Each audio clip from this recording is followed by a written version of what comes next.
Piktakimin e lanë të konviktet. Nga këtu studentët nisen marshën drejt Platos, shokët e lirisë në Gjakov. Kështu të martën, iniciativa studentore Femi Agani organizoi një protestë paqësore.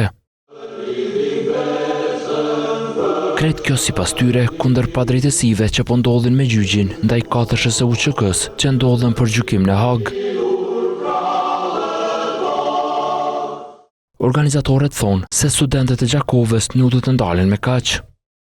Dua të themi se gjykata speciale përderisa bën këtë padrejtësi, për mua si e bie këtij vendi si studente, si njëre, është gjykatë se për servis nuk e themi dot. Studentët u përkrahen edhe nga disa deputet të rinj të Kuvendit të Kosovës. Është një mesazh i fuqishëm që tregon që Kosova dhe populli i saj i kërkon liderët e saj që kanë qenë shpresa më e madhe gjatë një periudhe shumë të vështirë për Kosovën.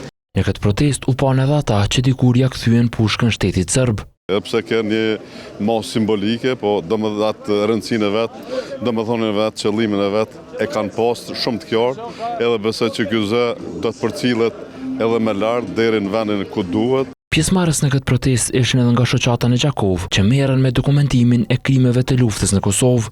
Ne si shoqat do të thotë të përkrojmë gjithmonë kur është në pyetje e liria dhe shtrenjtar, sepse ne jemi vetë si shoqat që e kundërshtojmë spari gjithë ato akuzat të rrejshme të Tribunalit të Hagës. Njëherë e dini edhe ju gjithë se ne merremi me krimet që Serbia i ka bërë këtu në Kosovë. Ndryshe së fundmi, dhomat e specializuara bën të ditur se në rastin faqe dhe të tjerët, deklaratat përmbyllen se do të jepen në muajin shkurt të vitit e ardhshëm.